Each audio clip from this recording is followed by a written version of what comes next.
Hey, you! Unsure of what to post on social media? Feeling out of your depth when it comes to global politics?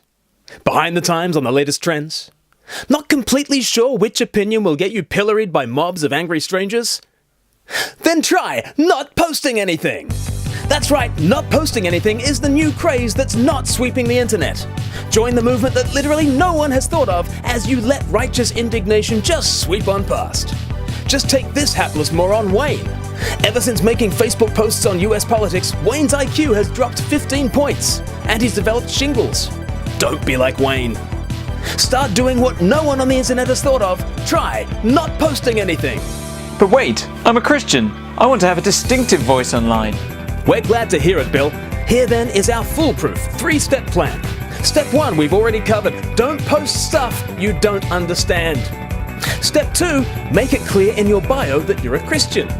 Some prefer follower of the way, disciple of the Galilean, Padawan to the Nazarene. Or, if you're not ridiculously obtuse, maybe try Christian.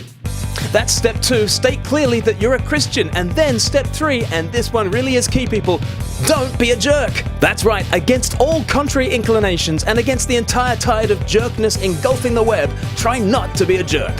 Those steps again: resist the urge to post on things you don't understand, make plain that you're a Christian, and don't be a jerk.